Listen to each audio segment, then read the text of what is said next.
note wat vanoggend nie wil speel nie, so dis nie sy nie. Daar's ietsie fout. Die tweede ding wat 'n bietjie snaaks is, ons luidsprekers onder die verhoog se versterkers was bietjie foutief, so hulle het hulle ingegee. So as jy nie mooi kan hoor nie soos ek, sou ek sê, moet asseblief nie daar agter sit hier onder nie, want dan gaan jy dalk nie hoor nie. En dit gaan so 2 tot 4 weke, het Tony gesê, gaan hy daai versterkers moet ingaan om gediens te word. So, as jy iemand ken wat dalk daar agter sit en hy kan nie hoor nie, vra hulle maar vorentoe te kom, dan sal dit beter gaan.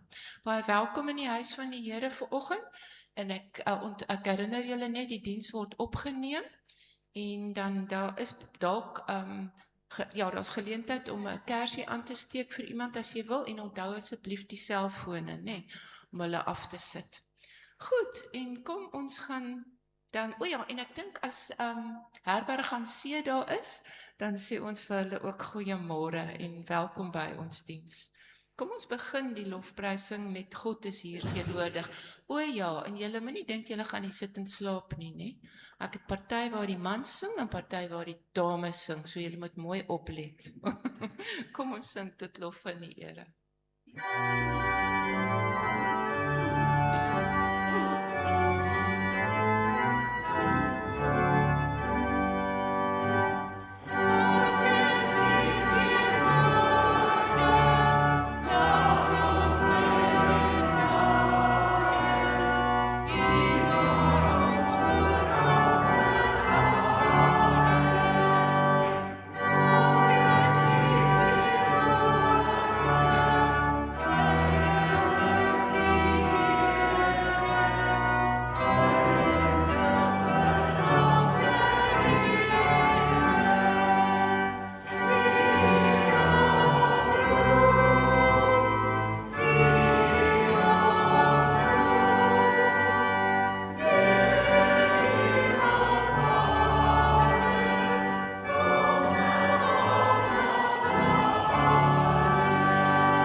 Ons volgende lied is lied 513, Soek in God jou sterkte. En daar is dele wat die vrouens sing, en dele waar die man sing. Nee.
volgende lied is lied 214, strofes 1 tot 3.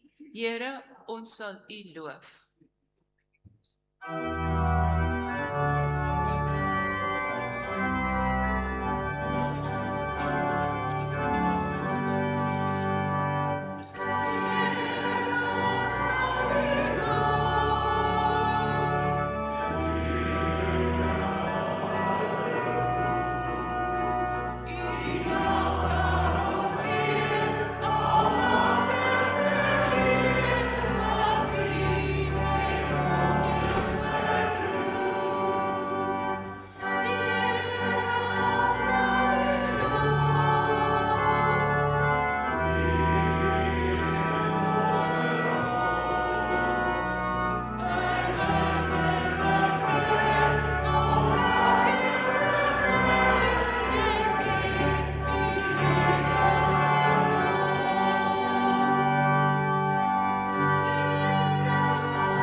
Ons volgende lied, lied 215, besing die lof van Jesus saam.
Dit is 'n vlamlied, vlam 34.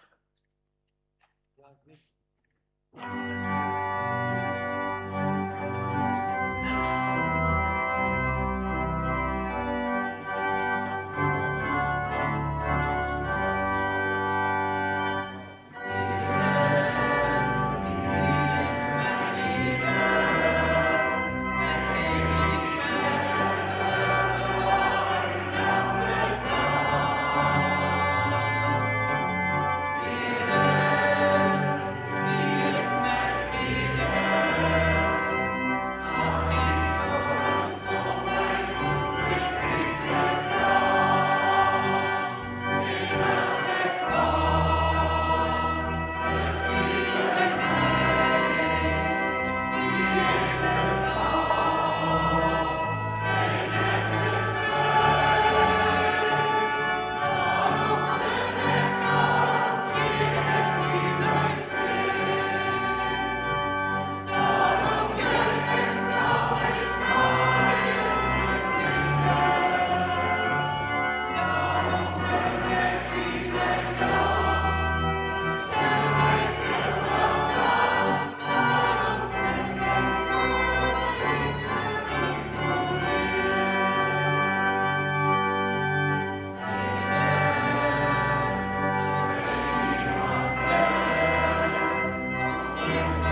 laaste lied is die Onse Vader, en daar is ook, ek dink, 'n deeltjie wat dalk net die mans of die vrouens sing.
Baie dankie, dit was so lekker.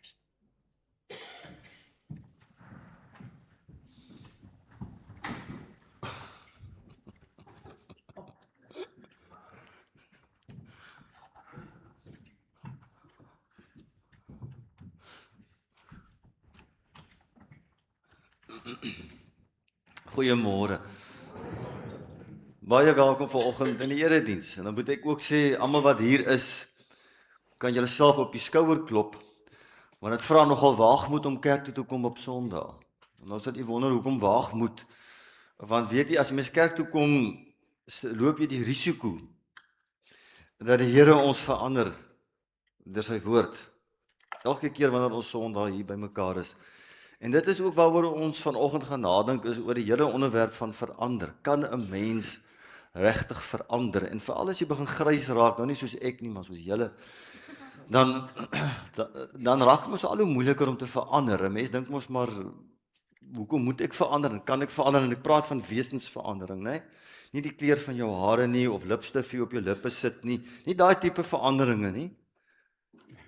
Wesenlike verandering, kan ek as mens regtig verander in hoe ek dink, hoe ek is? Dit is 'n geweldige belangrike vraag. En Sondag waag ons dit om uitgedaag te word deur die woord van die Here, om verander te word. So mag die Here ons seën dan vanoggend in die aanhoor van sy woord. Maar eers afkondigings wat ek moet deurgee, wat belangrik is. Ons vra altyd aan die begin vir voorbidding vir ons siek mense.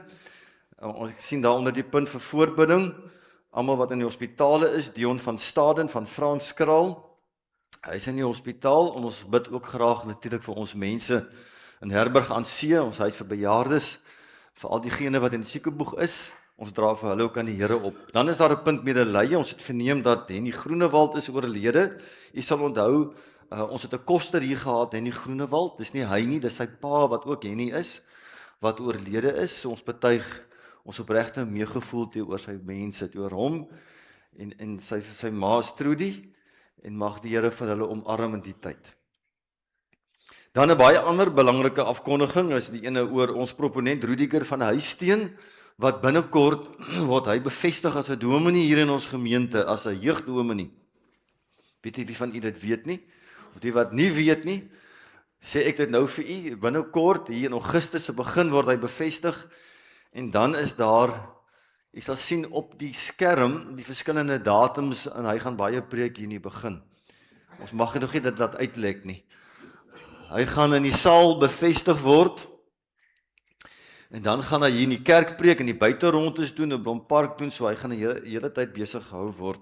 Maar ons sien uit om hom te bevestig hier in die gemeente, na sy koms hierheen. Dan 'n baie belangrike ander afkondiging is 'n verband met die klank. Ek verstaan dat die versterkers wat met help dat ons almal moet die preek duidelik hoor is in vir herstel. En veral daar onder die galery lyk dit vir my is dit 'n probleem. Kan u my hoor? Goed, sover klink dit dan nog goed. Maar weet net as u my nie hoor nie, moenie kwaad wees vir die eiendomskommissie of die eredienskommissie en die mense wat met die klank, hulle het dit weggestuur, juis om dit reg te kry. Sit dan net 'n bietjie nader na my toe, as jy sukkel om te hoor. Hoor, jy's baie welkom. So neem net kennis daarvan, ek weet nie vir hoe lank dit so gaan wees nie, maar ons 4 weke, 'n hele maand, so iemand mag geduldig wees in die tyd. Dit bring my dan by ons lekker deel, die soetgoed. Die sjokolade, is daar bo ook 'n mandjie? Ek weet nie of daar is, die Gert, jy moet maar kyk as daar is, hoor. So kom ons begin by die mense wat in die tyd verjaar het, of wat nog wil verjaar. Baie geluk, net een mens in die tyd van die jaar. Dis winter, is koud.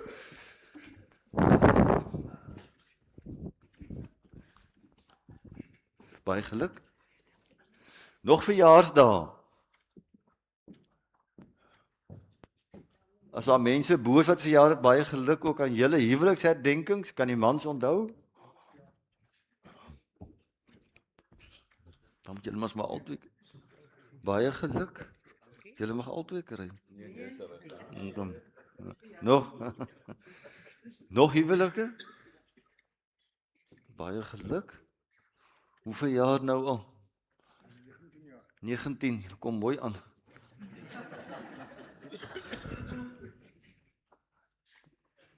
Niemand verder vir nog wat ek kan onthou iets getroud het. Doopdatums.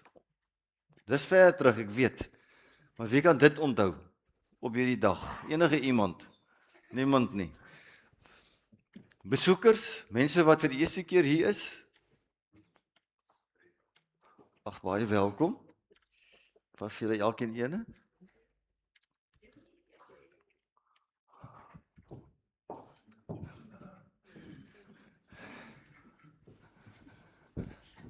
Baie welkom.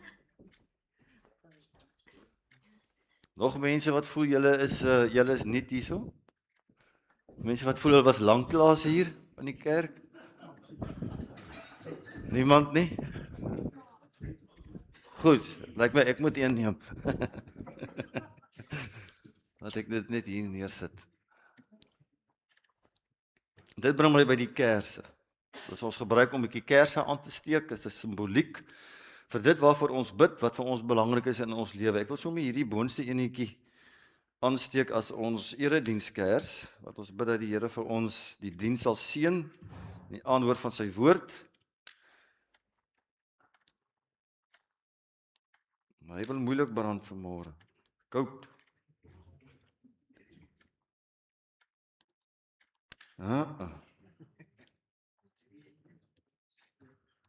Kom ons steek maar die ander aan. Kyk of hulle gewillig is. Daai enetjie is.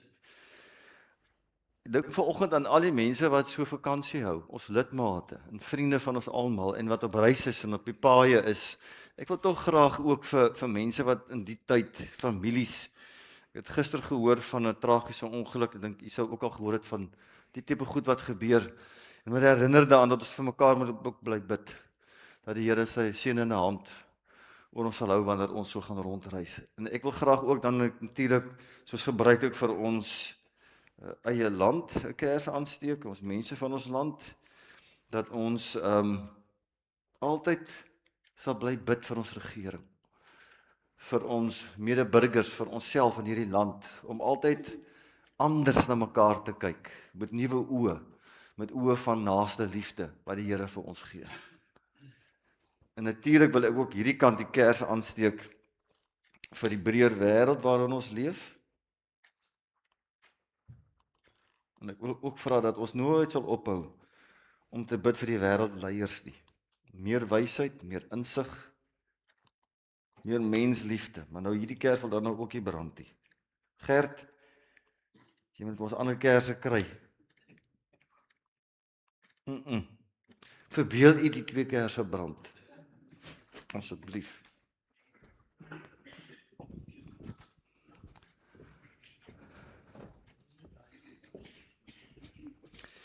Kom ons wees saam stil. Dan begin ons die diens in die naam van die drie-enige God.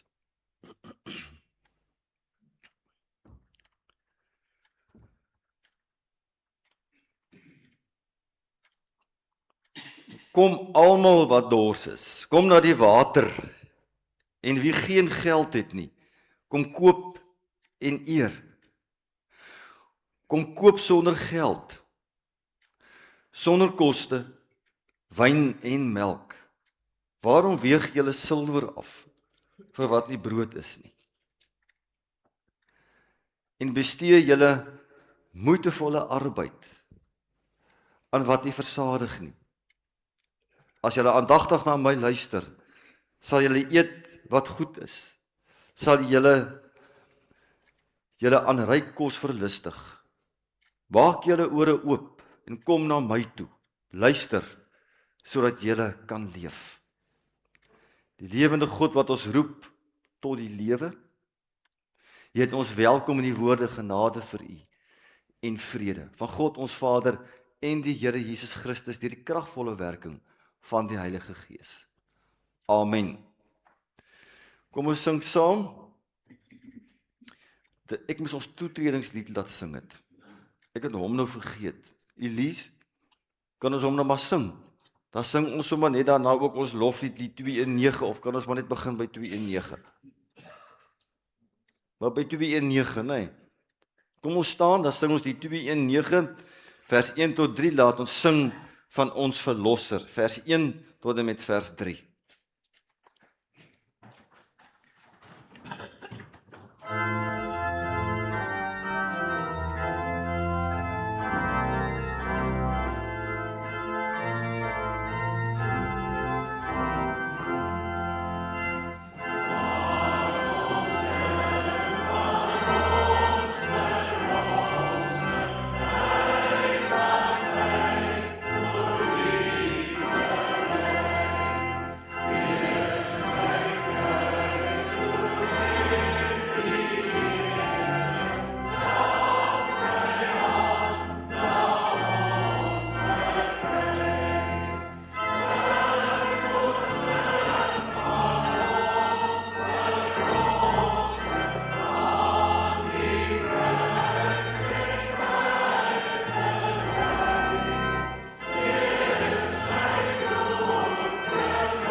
Nou, ons gaan vanoggend 'n paar gedeeltes lees, twee gedeeltes veral waarop ek gaan konsentreer.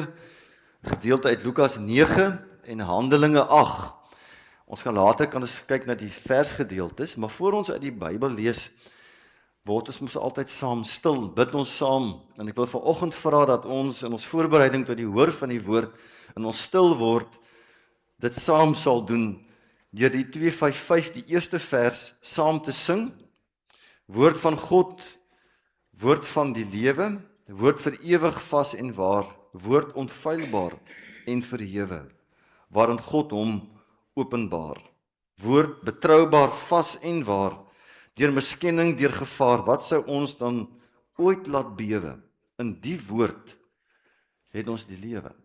Dit gaan ons saam bidend sing, en dan gaan ons staan om saam ons geloof te bly. Nou vanoggend gaan ons dit doen in die woorde van die geloofsbelijdenis van Sia. Ons gaan staan en ek sal vir ons daarin voorgaan. Dan lees ons die teksgedeelte saam uit Lukas 9 en Handelinge 8. Kom ons sit net so, dan sing ons dan die 255, eerste vers, sing ons saam.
Kom ons luister dan saam na die belydenis van Sia.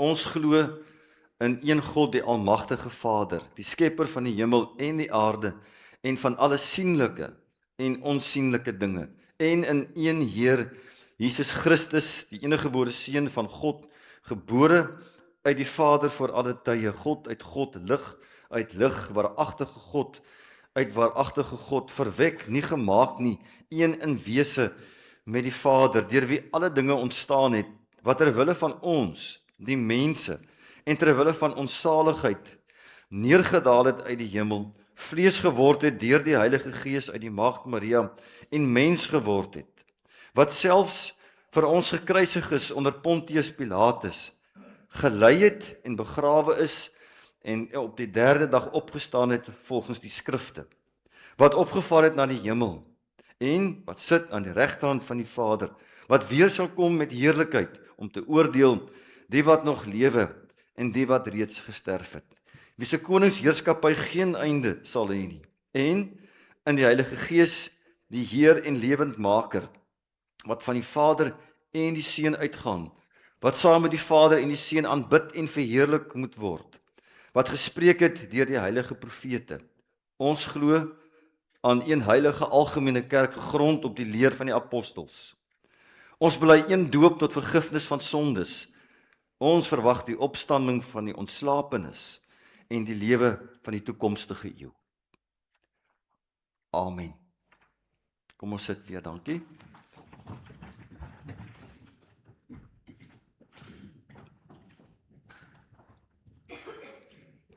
En die gedeeltes wat ons gaan saam lees, is die gedeelte uit Lukas 9 van vers 51 tot 55, en die gedeelte uit Handelinge 8, daar is ons teksgedeeltes. Kom ons begin by Lukas 9.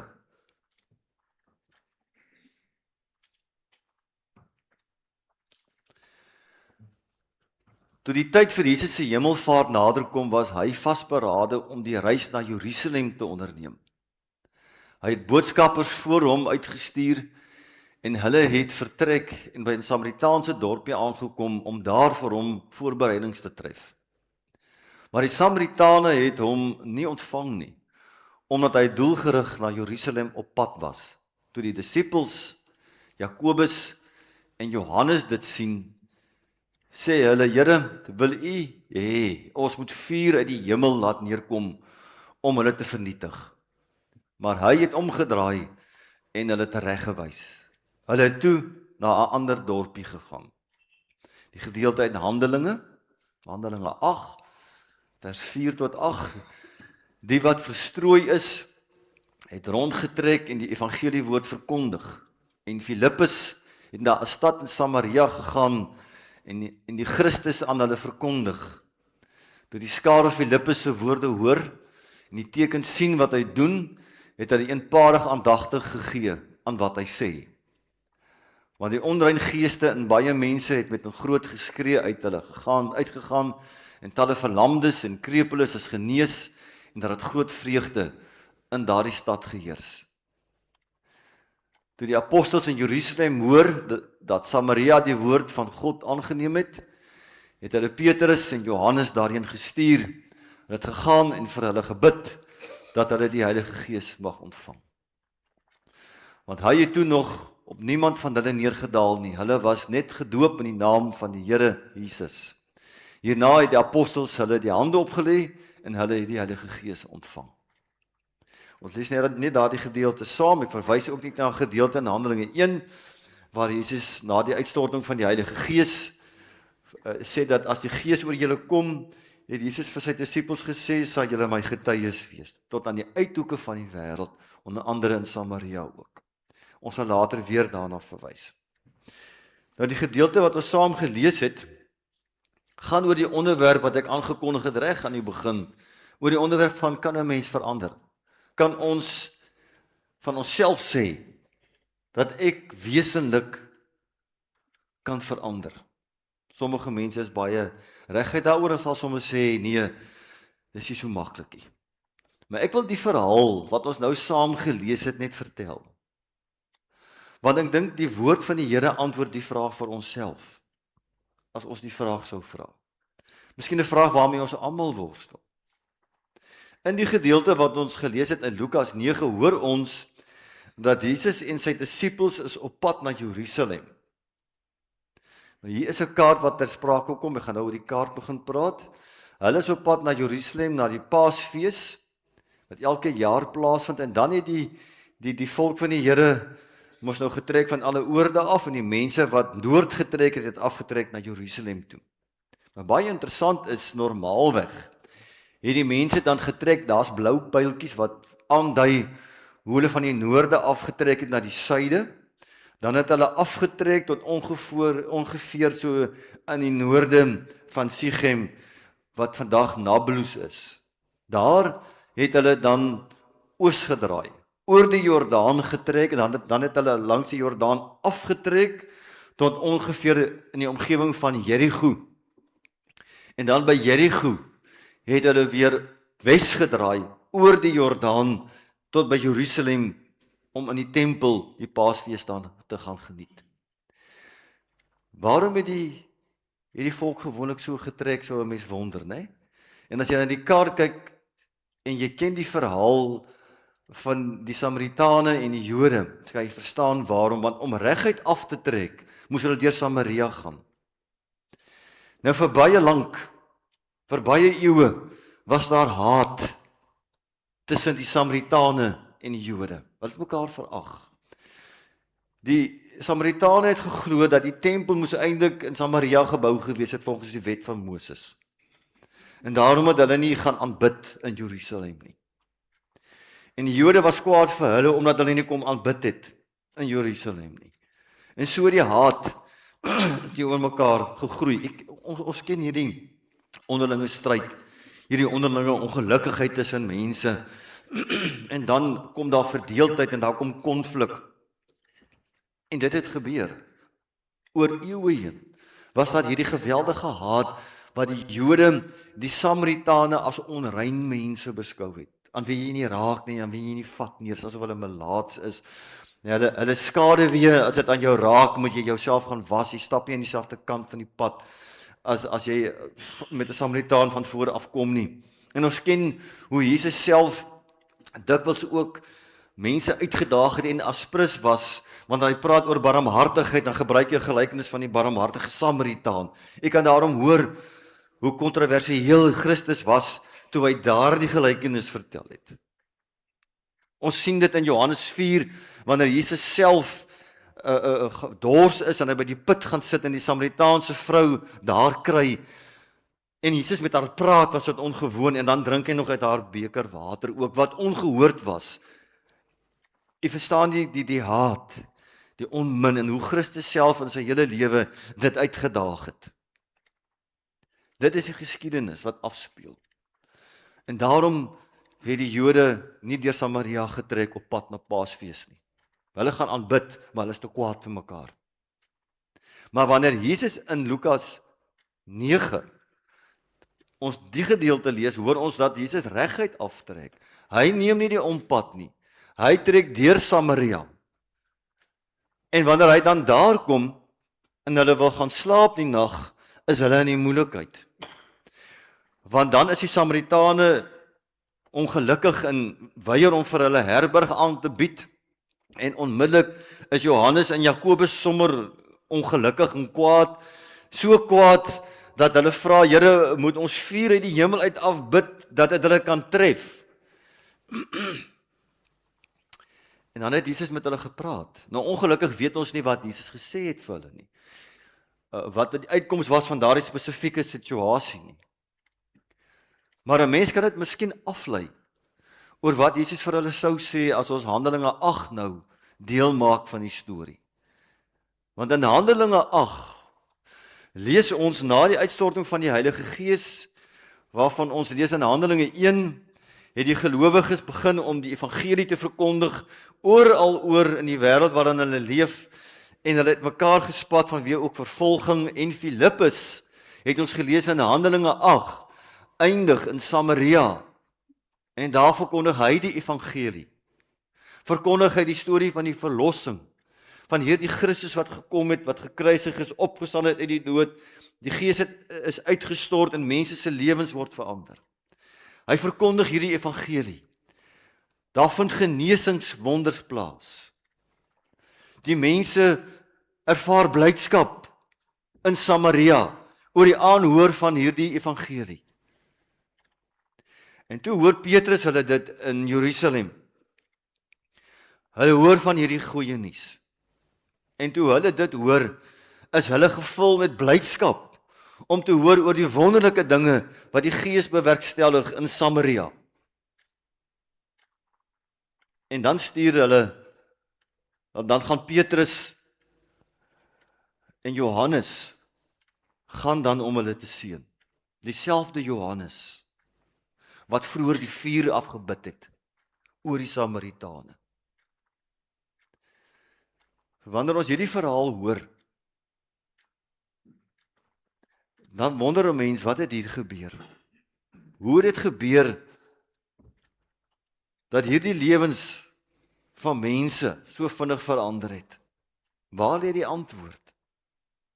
Want in daardie oomblik verkrummel al hierdie haat en al hierdie vyandskap van so lank in 'n oomblik. En dit het inderdaad te doen met die gedeelte wat ons nou nie gelees het nie, maar waarna ek verwys het. Handelinge 1, waar die Gees van God mense se lewens verander. Waar die Heilige Gees, daar waar die woord van God verkondig word, daar waar hierdie evangelie gedra word na ander, is dit die Gees van God wat mense se lewens omdraai. En dan sien ons in hierdie verhaal, in hierdie storie wat ons saam lees, hoe nasionaliste verander word in sendelinge. Hulle wat eintlik staan vir ons groep, ons die Jode, teenoor die Samaritane. Aanvanklik wil ons vuur afbid oor hierdie mense wat ons haat. En so word daardie nasionalis nou 'n sendeling wat die Gees verander. Die wat vuur afbid, wat die ander moet verdelg, word nou die mense wat seën. Hulle wat kwaad is vir mekaar, wat mekaar haat, en wat eintlik wil oorlog maak, omdat ek nie van jou hou nie. Begin nou leef in vrede. Sien die ander as 'n naaste, 'n medemens, nie 'n Samaritaan nie, nie 'n Jood nie, maar een tot wie ek geroep is, om 'n medemens voor te gaan wees. In die evangelie hoor ons hoe mense verander van nalopers na navolgers. Want selfs die disippels was vir baie lank net nalopers van Christus. Het agter hom aangeloop, nog nie verstaan nie, nog nie regtig gehoor nie. Maar toe die Gees van God oor hulle waai, het hulle navolgers geword. Jy kan hoor in hierdie verhaal hoe die vraag beantwoord word, kan 'n mens regtig verander? Daar word vertel van die baie bekende teoloog Dorothy Zolle, wat 'n perskonferensie gehou het, en sy het gepraat tydens die konferensie oor die hele onderwerp van die opstanding en opstandingshoop wat ons in Christus ontvang het. En waar volgens ons leef as gelowiges. En een van die joernaliste wat by die geleentheid teenwoordig was, vra haar toe 'n vraag. En die vraag wat sy vra is, kan 'n mens regtig verander? En dit is 'n gewigtige vraag om te vra. Want ons sou daaroor alleen kon lank uitbrei vandag, want ons ken onsself. Ons weet hoe moeilik dit is, hoe dikwels selfs hoe onmoontlik dit is, dat ons wesenlik verander. En soms wil ons nie eens verander nie. Soms stel ons nie eens eintlik daarin belang nie. Maar sonder om oor die moeilike punt verder uit te brei, op die punte in ons lewens waar ons moeilik verander, is die antwoord wat Dorothy Zolle toe vir haar gee, vir ons vanoggend baie belangrik. Sy antwoord toe deur te sê, dis die mees ateïstiese vraag wat ek nog gehoor het. Dis 'n belangrike antwoord. Dis die mees ateïstiese vraag wat ek nog gehoor het. Kan 'n mens verander? As jy in God glo, die lewende God wat hom in Christus openbaar het, wat sy Gees oor ons uitgestort het, dan kan jy net sê, ja, natuurlik Here.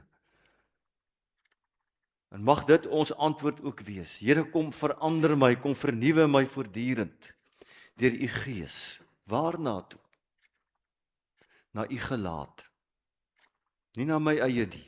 En mag die Here ons inderdaad help om elke Sondag kerk toe te kom met die wete, wat 'n troos is dit nie, wat 'n wonderlike voorreg is dit nie, om deur die lewende God verander te word elke keer wanneer ons die lewende woord hoor.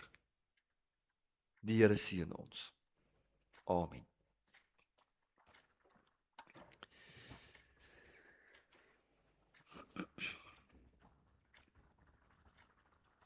Here, u hele woord, as ons die Bybel oopmaak, getuig van verandering.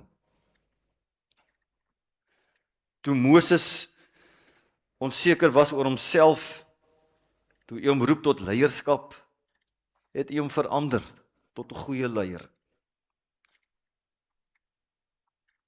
Here, toe Jeremia ook getwyfel het omdat hy jonk is,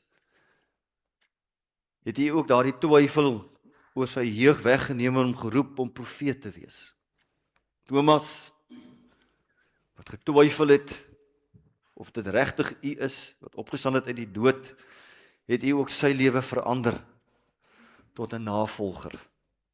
'n Saulus word 'n Paulus. Daar Here, die hele geskiedenis van die kerk, die verhaal van ons elkeen wat hier sit, is getuienis dat deur u Gees word ons verander. Word die kwaad verander in goed. Word wanhoop verander in hoop. Word moedeloosheid verander in 'n uitsig vir toekoms. Here, u weet hoe maklik ons oorweldig word deur die gevoel van niks kan verander nie. Dit is maar wat dit is. Maar dankie dat ons vanoggend weer kan staan voor U. Kan deel in U woord, wat opnuut aan ons verkondig. Daar waar ons dikwels 'n doodloopstraat sien, neem U Gees ons verder. U ken ons wat vanoggend in die kerk is. U ken ons wat inluister. Here, U weet wat die dinge is wat vir ons swaar is. Ons bid, Here, dat U deur U Gees elkeen sal seën met U Gees wat ons lei, wat ons dra, wat ons bemoedig, wat heling bring waar ons heling nodig het. Hou U hand van verandering, van vernuwing, van seëning oor elkeen van ons. Ons bid dit in die naam van die drie-enige God. Amen. Ons het nou geleentheid om die Here met ons offergawes te dien.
Kom ons bid saam.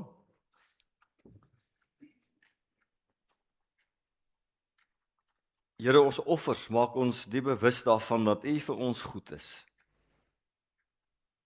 U sorg vir ons. U hou U hand van omgee en beskerming om ons. En ons bring ons offers daarom vanuit 'n hart van diepe dankbaarheid. Amen.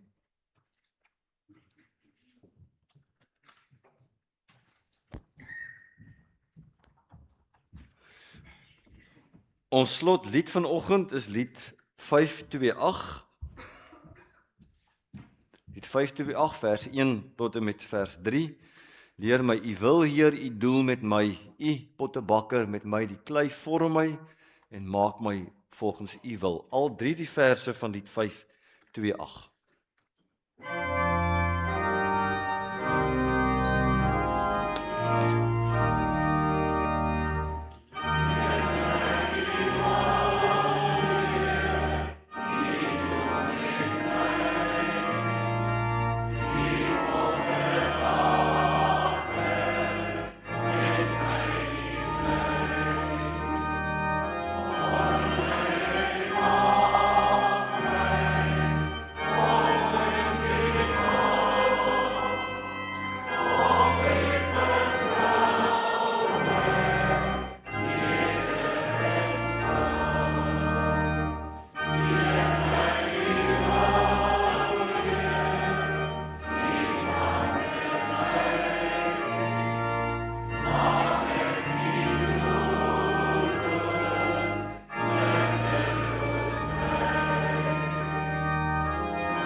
Medegelowiges ontvang die seën van die drie-enige God.